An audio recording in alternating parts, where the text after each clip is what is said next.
पुरुषोत्तमं देवीं सरस्वतीं व्यासं ततो जयमुदीरये। अष्टप्रायेषु भद्रेषु नित्यं भक्तसेवया भगवती उत्तम श्लोके भक्ति नैष्ठिकी. So continuing with the discussion on Srimad Bhagavatam, Canto 7, Chapter 8, Lord Nrsimhadev slays the king of the demons. Text number 32. So yesterday we studied how Lord Nrsimhadev killed Hiranyakashipu, and then he killed the soldiers with how just the tip of his nails, he just killed them. And further, Narad Muni is explaining, Satavadhuta jaladaha parapatan grihascha tad drishti vimushti rocisha ambodhaya shwasahata vichukshupur nirhada bhita digibhi vichukrushu. The hair on Nrsimhadev's head shook the clouds and scattered them here and there. His glaring eyes stole the effulgence of the luminaries in the sky, and his breathing agitated the seas and the oceans. Because of his roaring, all the elephants in the world began to cry in fear. We can only imagine his size and his mood. He was so angry that how in the world this Hiranyakashipu tried to kill my devotee. As the Lord says in Bhagavad Gita, Yad Yad Vibhuti Mata Satma. Know that all beautiful, glorious, and mighty creations spring from but a spark of my splendor. The illumination of the planets and stars in the sky is but a partial manifestation of the Lord's effulgence. There are many wonderful qualities of different living entities, but whatever extraordinary things exist are but part of the Lord's tejas, his illumination of brilliance. The deep waves of the seas and ocean and the many other wonders within the creation of the Supreme Personality of Godhead all become insignificant when the Lord, in a special feature, incarnates within this material world. Everything is insignificant in comparison to his personal, all-defeating, transcendental qualities. Of course, everything is insignificant when it comes to the Lord. But Lord Nrsimhadev, he appeared in this fearful form. And just his roaring, it just shook up the whole universe, and the elephants, they began to cry in the air. All the elephants in the world. Means it's so difficult for elephants to cry, but the roaring was so fearful. So that is why devotees all over the world, or we can say all over the universe, they all pray to Lord Nrsimhadev for protection. And he is very, very dear to his devotees, and the devotees are very dear to him. So they all pray. There's so many devotees. They just pray to Lord Nrsimhadev for protection. I mean, they know so many mantras or kavachas and the different kind of abhisheks they do for Lord Nrsimhadev. And this is special relationship between the devotees and Lord Nrsimhadev. Deostat satot kshipta vimana sankula rota sarapat kshama cha padabhipidita shaila samut peturam petur amushyaram asa tattejasa kham kakubho nare jire.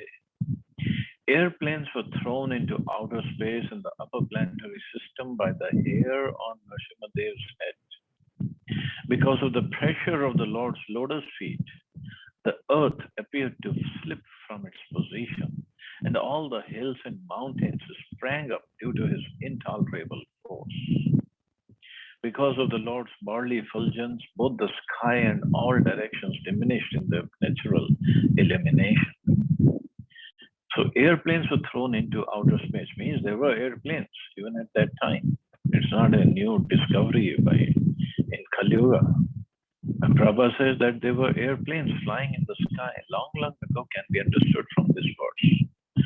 Srimad Bhagavatam was spoken 5,000 years ago, and the statements of this verse prove that the symptoms of a very advanced civilization then existed, even in the upper planetary systems as well as in the lower planetary systems. Modern scientists and philosophers foolishly explain that there was no civilization prior to 3,000 years ago. But the statement of this verse nullifies such whimsical judgments. The Vedic civilization existed millions and millions of years ago. It existed since the creation of this universe, and it included arrangements all over the universe with all the modern amenities and even more. And that is Vedic civilization, and that is why, because it's there mentioned in the Vedic scriptures. Simple as that. Now, Narad Muni and Shukdev Goswami, they had no reason to lie or just make up stories. And here he said, Vimana Sankula filled with airplanes. And so there was not just one airplane, there were many, many, many airplanes in the outer space. And by his hair on his head, they were thrown out of into outer space. We cannot even imagine the size of Lord Narasimha-Deva and the force of when he was angry and he was moving his head. So his hair must be moving, and the force they were generating. Cannot imagine. And another thing, here it says, Pada Abhipidita, the pressure of the Lord's lotus feet. Now, lotus is not considered very hard, but so much of pressure of the Lord's lotus feet, the earth appeared to slip from its position.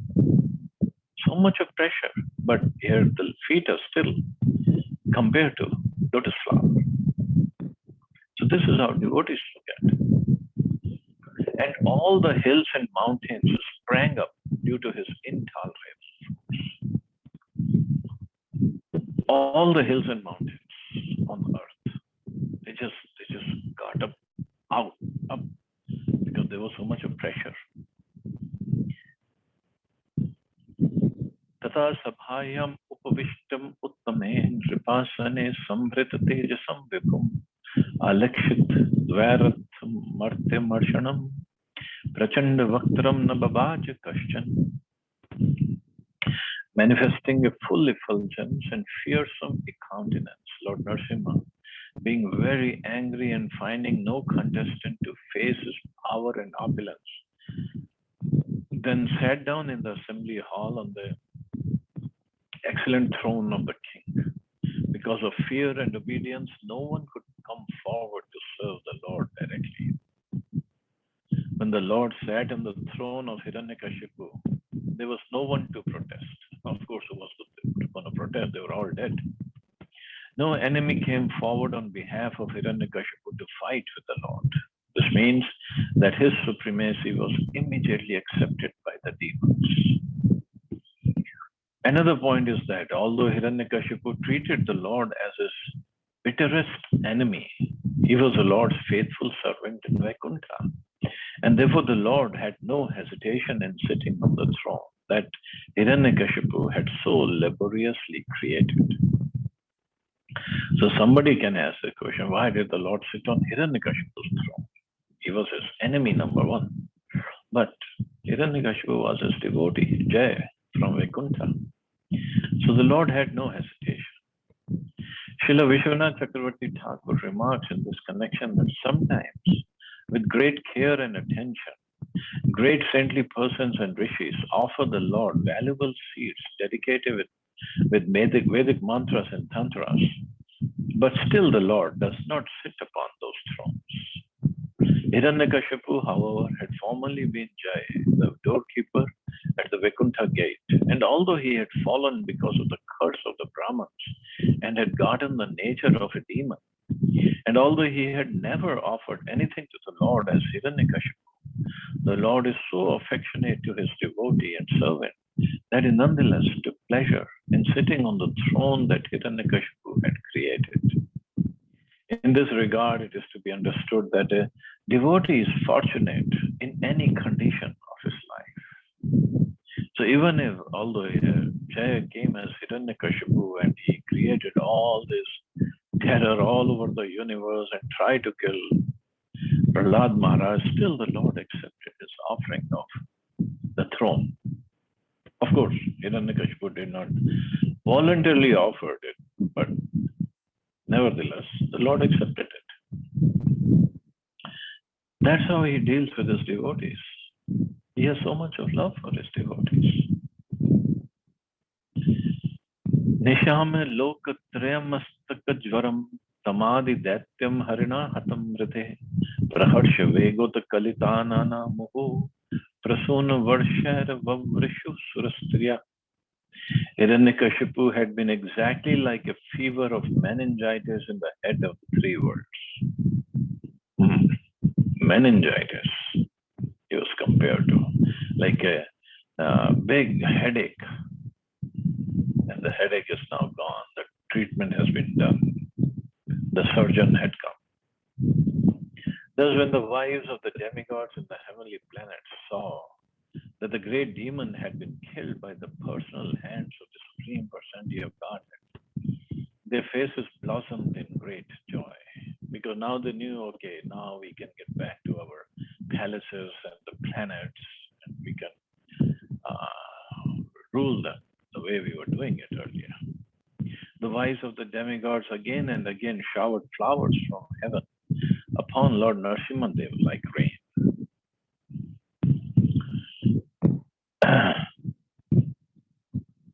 So Lord Narasimhadev, so he cured the fever of meningitis of the 3 worlds, in the head of the 3 worlds, or the severe pain or severe headache. And he performed this surgery. He cut open the stomach of, the abdomen of Hiranyakashipu and took out the intestines and placed them as garland on his body, around his neck. And then he took out the heart of Hiranyakashipu and threw it on the floor.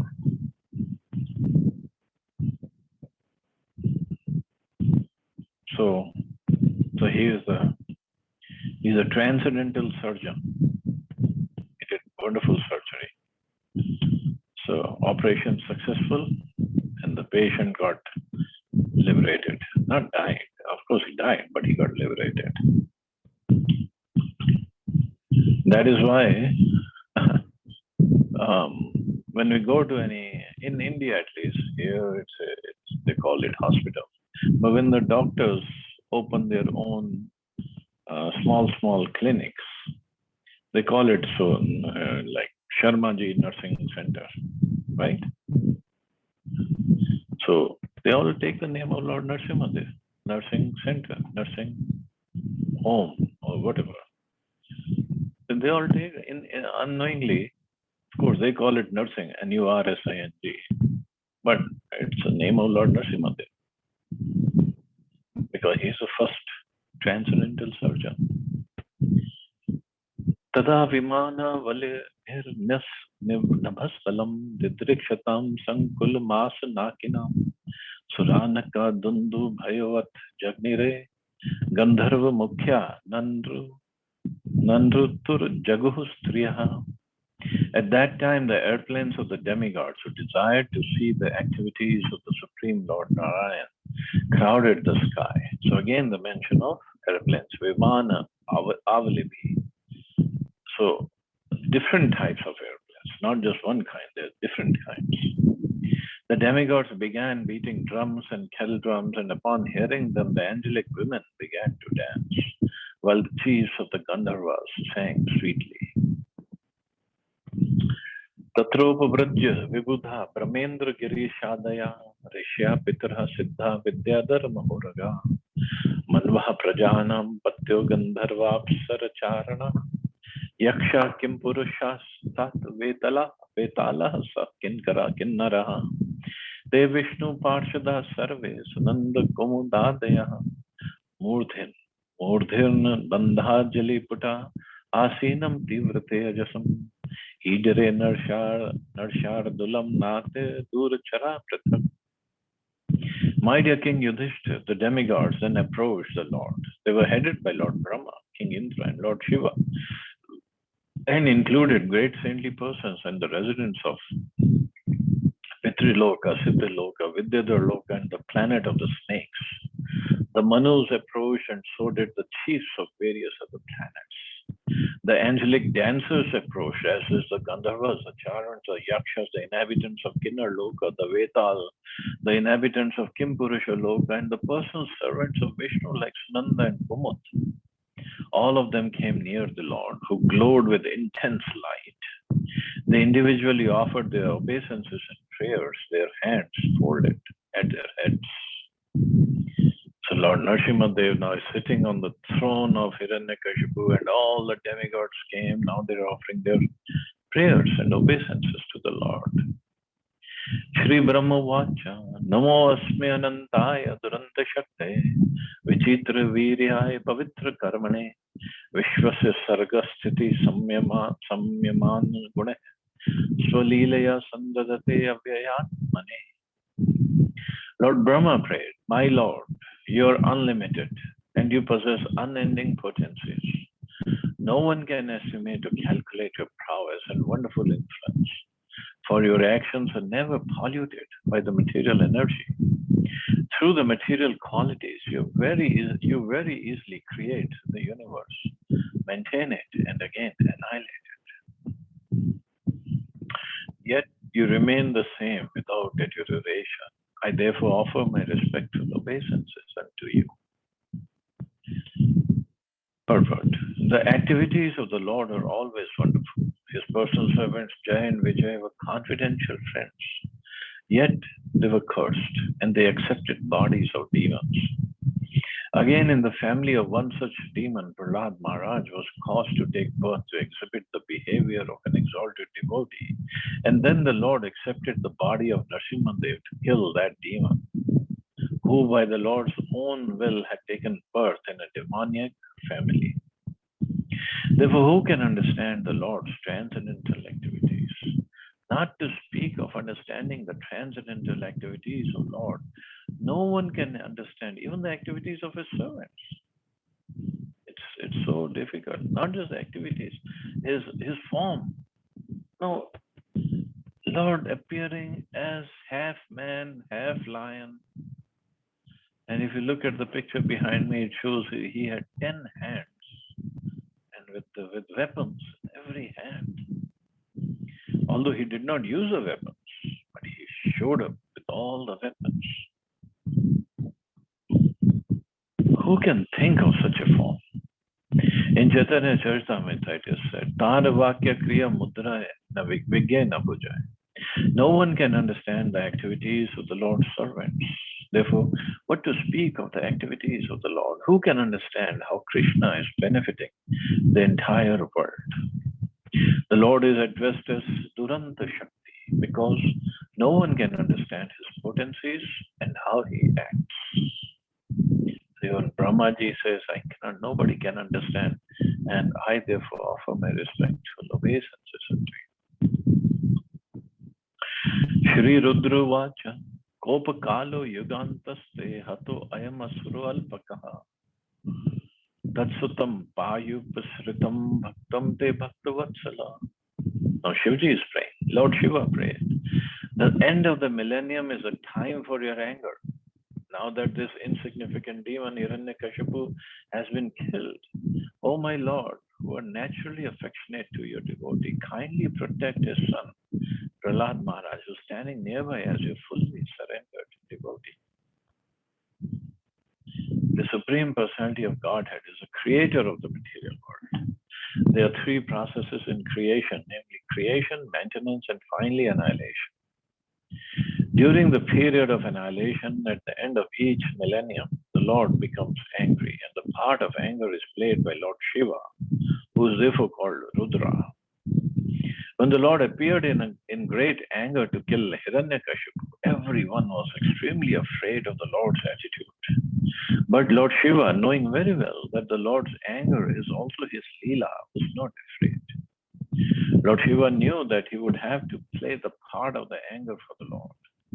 Kal means Lord Shiva, Bhairav, and Kopa refers to Lord's anger. These words combined together as Kopa Kala refer to the end of each millennium. Actually, the Lord is always affectionate towards his devotees, even though he may appear very angry. Because he is Avyayatma, because he never falls down. Even when angry, the Lord is affectionate towards his devotees. Therefore, Lord Shiva reminded the Lord to act like an affectionate father towards Prahlad Maharaj, who was standing by the Lord's side as an exalted, fully surrendered devotee. So Lord Shiva indirectly was saying, you don't need to get so angry now. Hiranyakashipu has been killed, and leave the anger at the time of dissolution or devastation for me. Right now, please take care of Prahlad Maharaj, standing right there. But this is what Prabhupada explains. Even if he is angry, he is still very affectionate towards his devotee. Means his anger, like when we get angry, we forget who we are and who's standing nearby, and we say things, terribly wrong things in anger. We do things which could be terribly wrong towards even our loved ones, because we lose control, but not the Lord. Not only the Lord, even saintly people, even if they get angry, they never lose the control. So how can Lord lose his control? No way. So this is what Prabhupada is writing. Even when angry, the Lord is affectionate towards his devotees. And Lord Shiva is praying, so please leave the destruction for me to do. Text 42. Shri Indra Vacha Pratyanita Param Bhavata Trayatana Svabhaga Datyakrantam Hridaya Kamalam Tadgriham Pratyabodhi Kalagrastam Kiyataditmaho Nath Shushrushtamate Bhaktistesham Nahi Bahumata Narasimha Parahakim. King Indra said, O Supreme Lord, you are our deliverer and protector. Our shares of sacrifices, which are actually yours, have been recovered from the demon by you. Because the demoniac king Hiranyakashipu was most fearsome, our hearts, which are your permanent abode, were all overtaken by him. Now by your presence, the gloom and darkness in our hearts have been dissipated. O Lord, for those who always engage in your service, which is more exalted than liberation, all material opulence is insignificant. They do not even care for liberation, not to speak of the benefits of Kama, Artha, and Dharma.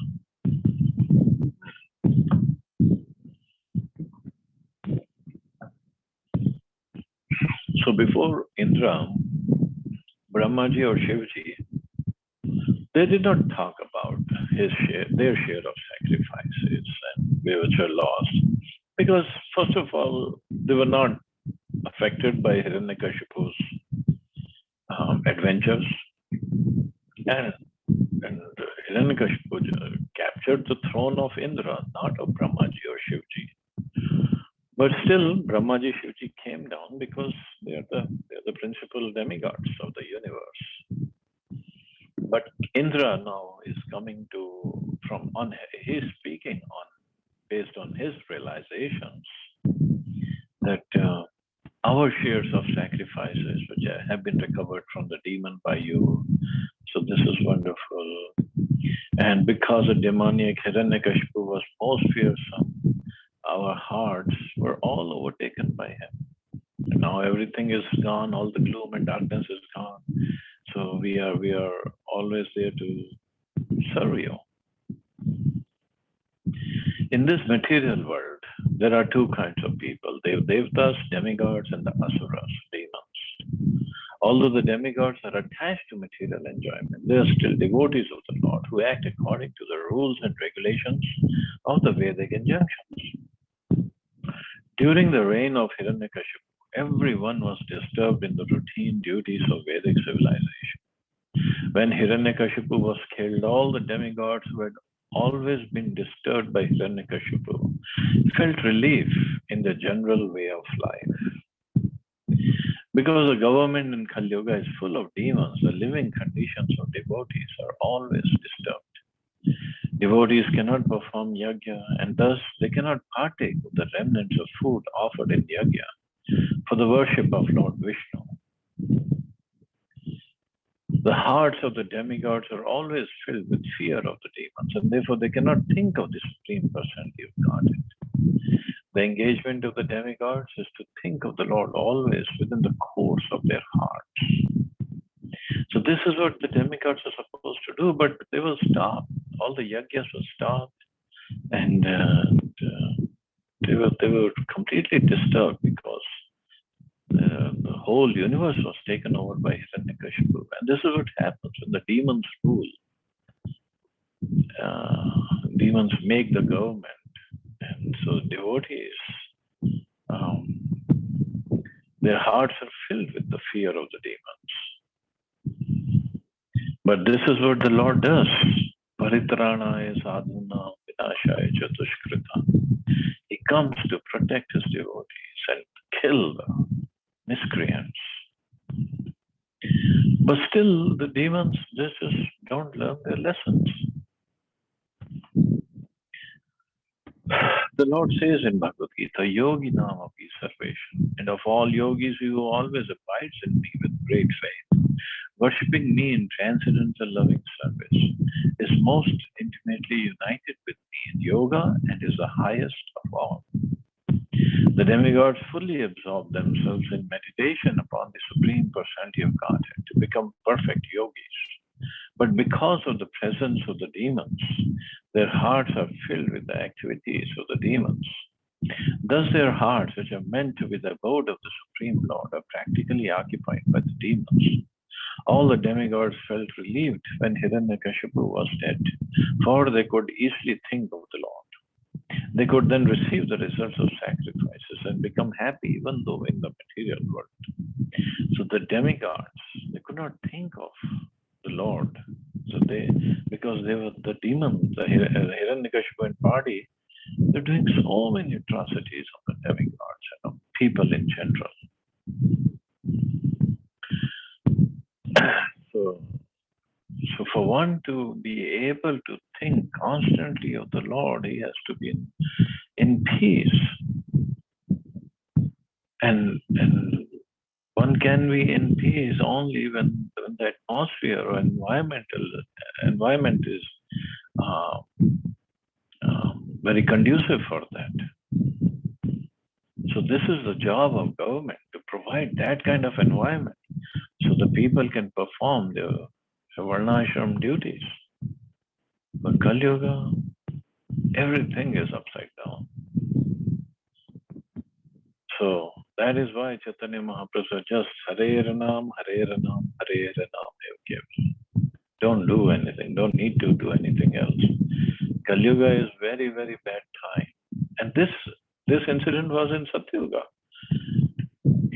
Hiranyakashipu and Prahlad Maharaj, they appeared in Satyuga. And even at that time, the situation became so bad, so terribly bad. So we can only imagine in Kali Yuga how many Hiranyakashipus are running around. Everywhere there are Hiranyakashipus. So that's why the Lord made the path of realization very easy. Just chant the holy names, that's all. Shri Rishya Uchu, Tvam Nastapa Paramam Atha Yadatma Tejo, Yenedam Adi Purushatman Gatam Sasavar, Tadda Vipralupta Anum Man Adya Sharanyapala Raksha Grihita Vapusha Punaranvam Satha. All the saintly persons present offered their prayers in this way. O Lord, O Supreme Maintainer of those sheltered at your lotus feet, O Original Personality of Godhead, the process of austerity and penance in which you instructed us before is a spiritual power of your very self. It is by austerity that you create the material world, which lies dormant within you. This austerity was almost stopped by the activities of this demon, but now by yourself appearing in the form of Nrsimhadev, which is meant just to give us protection, and by killing this demon, you have again approved the process of austerity. So the rishis, the sages, they live on austerity. That by the austerities, they get the spiritual powers. But the demon, Hiranyakashipu, had stopped all these austerities. The living entities wandering within the jurisdiction of 8.4 million species of life get the opportunity for self-realization in the human form and gradually in such other elevated forms as those of the demigods, skinners, and charms, as will be described below. In the higher statuses of life, beginning from human life, the main duty is tapasya or austerity. As Rishabdev advises, Tapo Divyam Putrika Yena Sattvam. Tapo Divyam, do Divya Tapasya. To rectify our material existence, austerity, tapasya, is absolutely necessary. However, when people in general come under the control of a demon or a demoniac ruling power, they forget this process of tapasya and gradually also become demoniac. All the saintly persons who were generally engaged in austerity felt relieved when Hiranyakashipu was killed by the Lord in the form of Nrsimhadev. They realized that the original instruction concerning human life, that it is meant for tapasya, for self-realization, was reaffirmed by the Lord when he killed Hiranyakashipu.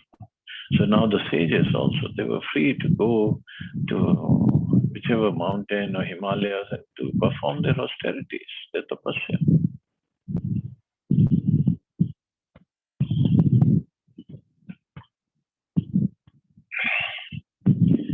But by Chaitanya Mahaprabhu's mercy, we don't have to do all these austerities. In fact, we go to all these places of mountain just for a visit as a tourist. But our austerity is simple. Chanting of 16 rounds. And it's not even an austerity. It's so much of fun. It gives so much of pleasure. And our austerity is what? Follow the 4 regulative principles. It's so simple, so easy. Still, we don't do it. Text 44. Shri Pitaruchu, Shraddhani ne adi bubuje prasambham tanuja, Dattani tirtha samya api apibat tilambu, Dasyod ranak vidirana vapadakya archat, Tasmai namo nre harye akhil dharma goptre.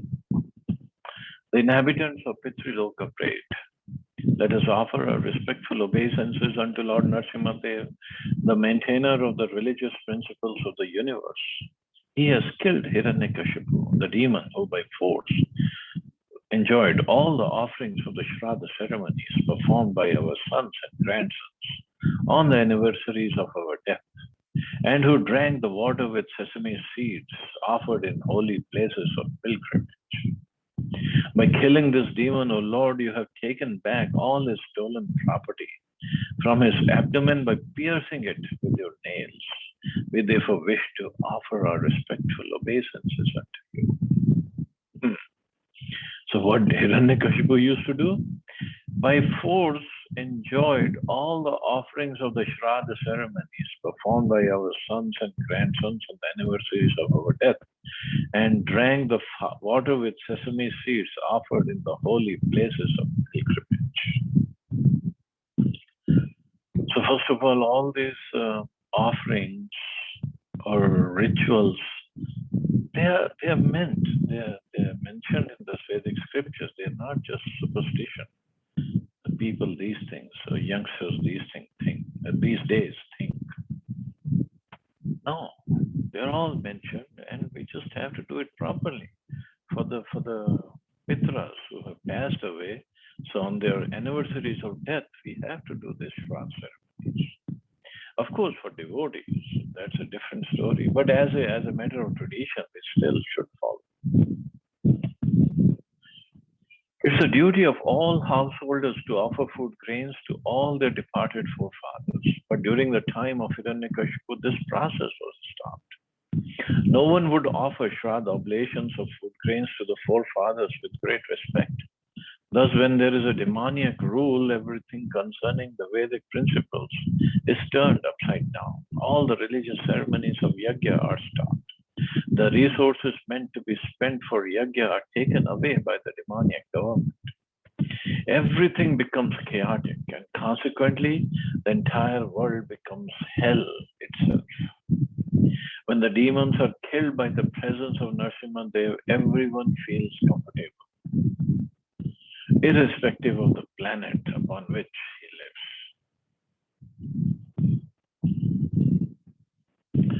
So this, everybody was happy, and look at all the terrible things Hiranyakashipu had done all over the universe. Shri Siddha Uchu, Yono Gatim Yoga Siddham Sadhu, Harshit Yoga Tapo Balena, Nana Darpam Tam Nakara Vidadhara, Tasmai Tubhyam Pranatasmo Nrsimha. The inhabitants of Siddhaloka prayed, O Lord Narasimhadev, because we belong to Siddhaloka, we automatically achieve perfection in all 8 kinds of mystic power. Yet, Hiranyakashipu was so dishonest that by the strength of his power and austerity, he took away our powers. Thus, he became very proud of his mystic strength. Now, because this rogue has been killed by your nails, we offer our respectful obeisances unto you. So this is how powerful Hiranyakashipu was, that by his strength of his power and austerity, he stole all powers of everybody on the Siddhaloka.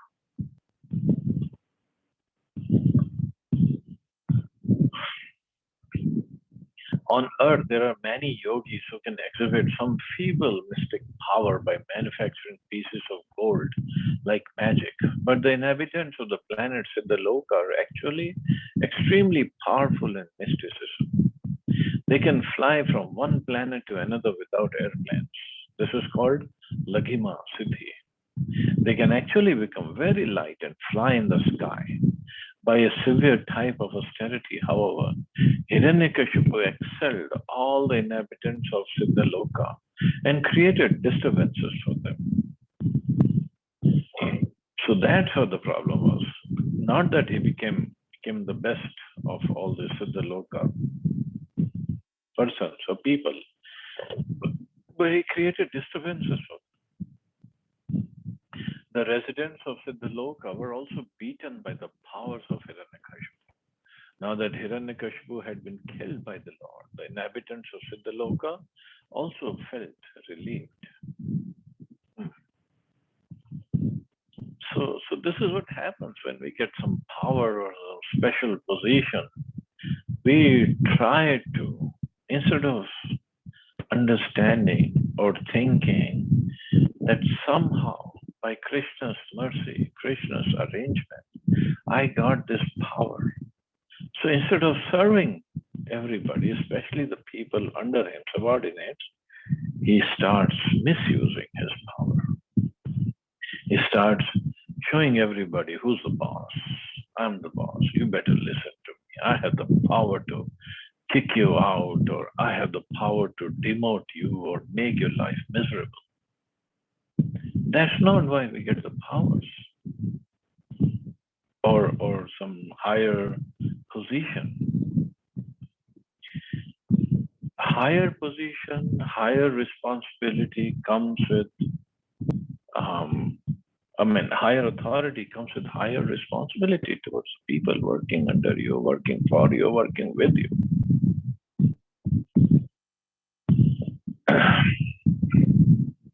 The Lord is omnipotent. He has all the powers, everything. Nobody has powers more than him, equal to him, or even powers that come close to him. Nobody has. But we never see Lord misusing He just uses those powers to protect his devotees and to kill these demons who are making everybody's life miserable. But if we get power, any kind of power, whether as in a big position or get lots of money or fame or followers, we start misusing those powers. We become proud. We start misusing them, thinking that if I accumulate more and more wealth, I'll be happy. I'll enjoy. I'll rejoice. I have killed so many of my enemies, and I'll kill more. And this is all demonic tendencies. There's nothing divine in this. Divine tendencies would be, I got this achievement, so whatever I have, it's all by the mercy of the Lord. I have no qualifications. I have no no entitlement for all this. So somehow or other, the Lord has given me this. So the purpose is for me to use these powers in His service, in the service of His creation, in the service of His other living entities that are His sons and daughters. So that service mode has to be generated. So instead of becoming proud of those powers or achievements or whatever we got, possessions, we should be using those in the service of the Lord and the Lord's creation. That's all. That is why we, of course, we write on our books, spiritual books. When we write in care of so and so, in care of Vidurpriya Das. Means I'm not the owner. I'm just a caretaker of this book. Of course, it sounds good when we write it, but do we really feel it? Do we really mean it? That's where the problem is. But this is what the Lord does. As death, I take away everything. Mrityu sarvarashya. In the form of death, I take away everything. So even for devotees and even for demons, He takes away everything. But the devotees, they're already detached. So they're not attached. So by the thing or the power associated or with whatever is associated with that, they're not at all attached. And this is what Indra also said. The devotees, they're not attached to this dharma, artha, and kama. You don't care for all this. So this should be our mode. And that's what Krishna consciousness is, to be always conscious of Krishna. Or Krishna's energies, Krishna's power, Krishna's mercy upon us, Krishna's blessings on us. Being grateful to Krishna. Hiranyakashipu wasn't grateful. He thought because of his austerities, he got all these powers. But even to do austerities, we need mercy of the Lord.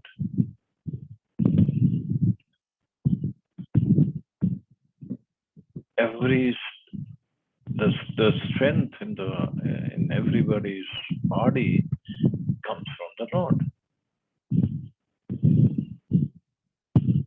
Purusham, everything comes from the strength, the power, even the breath, air, the fire of digestion, everything comes from the Lord. I can't even move my finger without the mercy of the Lord. This is what we have to be. We have to become more conscious of Krishna, grateful to Krishna for everything that He has given us. And then we have to figure out how to use everything in the service. With a favorable attitude, not with a grudging attitude. favorable attitude, in a loving way, devoted way. And that's all he's asking. That's all. He's not saying stop eating or stop having big house or stop wearing jewelry or this or that. No. Use everything in the service of Krishna. That's all. So I guess we can stop here. See anybody has any questions or comments.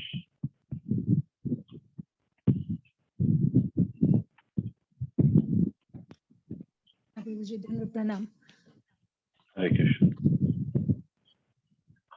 There is so much to learn from all these verses.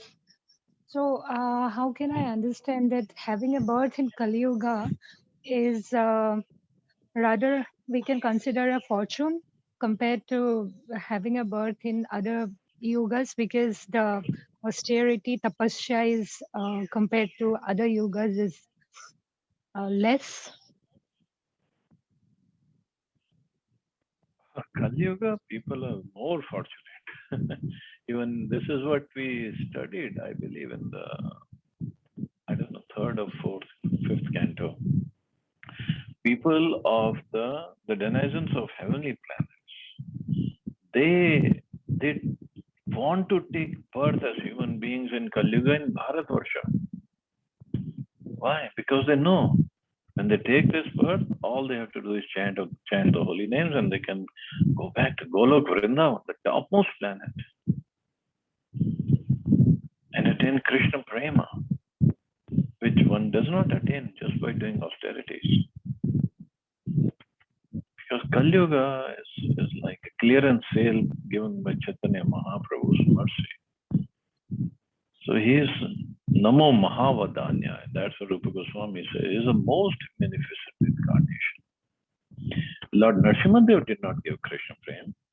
Varadev did not give Krishna Prem. Vamandev will read about him. He did not give Krishna Prem. He did not give Krishna Prem. Even Ram did not give. Krishna himself did not give Krishna Prem.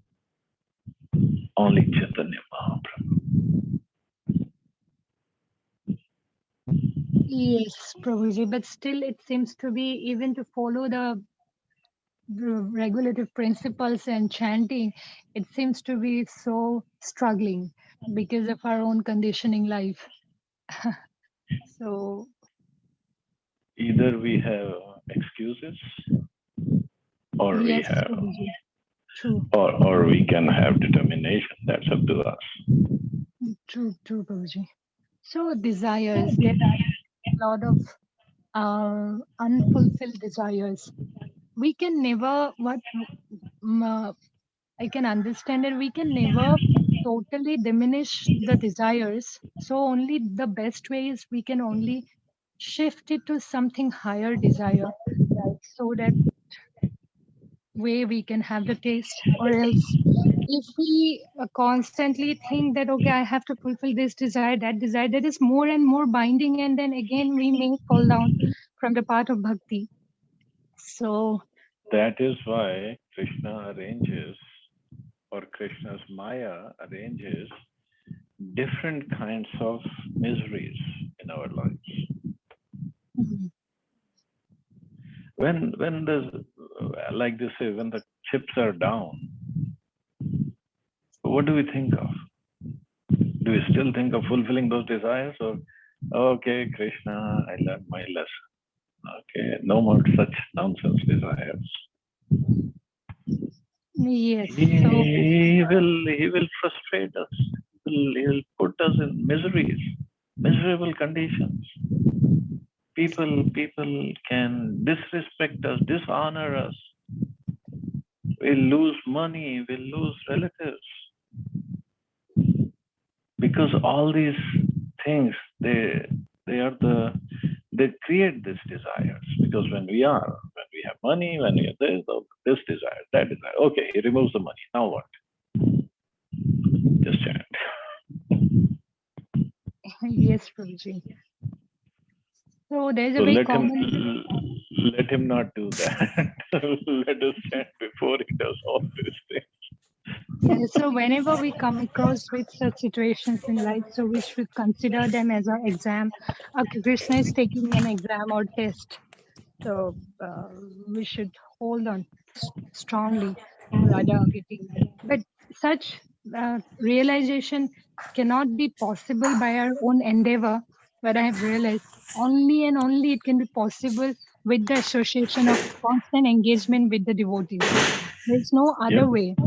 I mean, yep, because that is true. many times I realize that we have been hearing, listening, and we are reading by ourselves. But if we are not engaging ourselves in the practical activities, devotional services, still it looks to be very kind of illusion. I mean, things looks not to be real.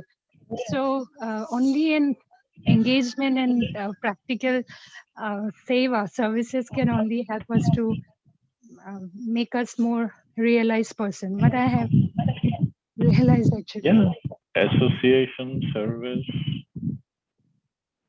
all these are important activities, important part of bhakti for us because we are still in the neophyte stage, new stage. So all these things are very, very important.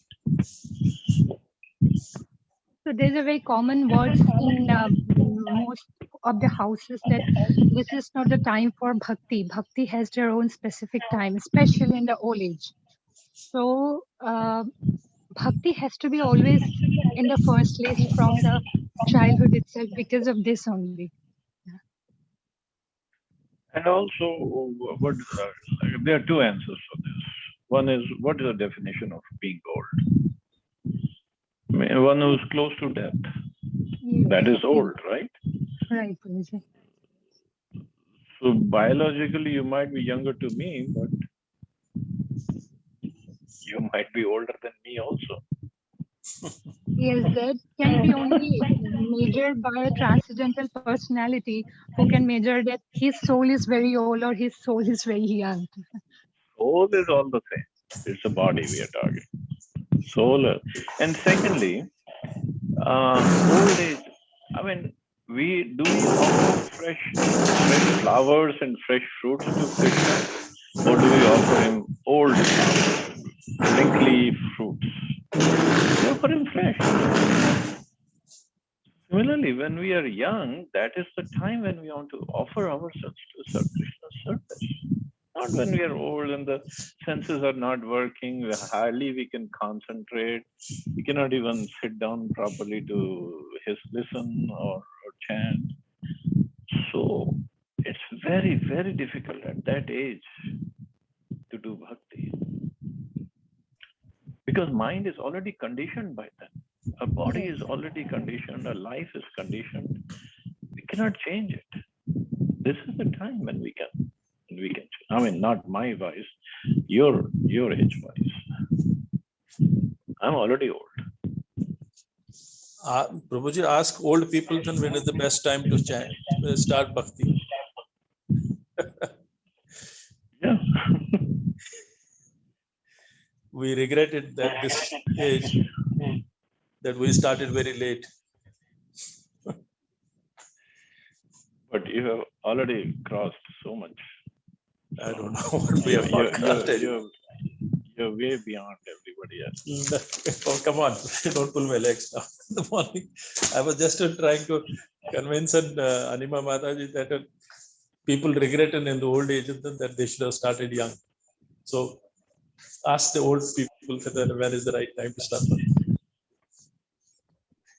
And they will say next life. So is it surety that we'll get a human form and the association of devotees next life? How do we know?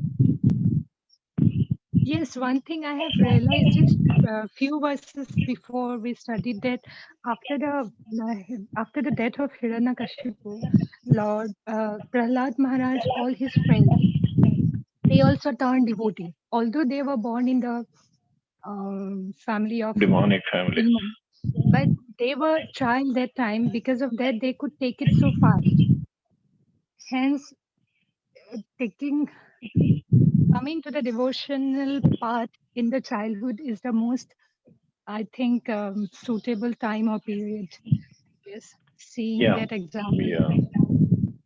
And also for them, It is said, na, Bhai bin Preet na hoy. When you see the form of Lord Narasimha Dev, you better Yes, become yes, devotee. definitely. Yes, Guruji. Not only in that moment, even while taking the teachings from, I forgot the two names, Sanaka and I forgot. And then But Amar, yes.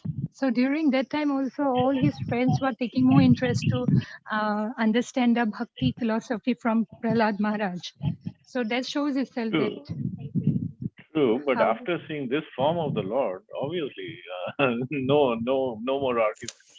They would say. yes, yes, that is true, Prabhuji. Either that way or this way. I mean, Krishna has all the ways to make us realize. Yeah. Also, Prabhuji, the last question is, a devotee should never aspire for the liberation, rather they should seek Lord to engage oneself into his services. So, how to understand in this aspect that what is the meaning of liberation? That means one will lose the opportunity to have the engagement with the Lord. That moksha is there. But according to Rupa Goswami, liberation, as soon as we are engaged in the service of the Lord, is liberated.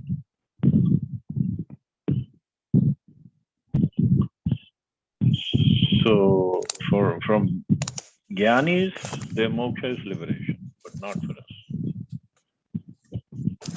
Yes, thank you so much, Prabhuji. Hare Krishna. Okay, thank you.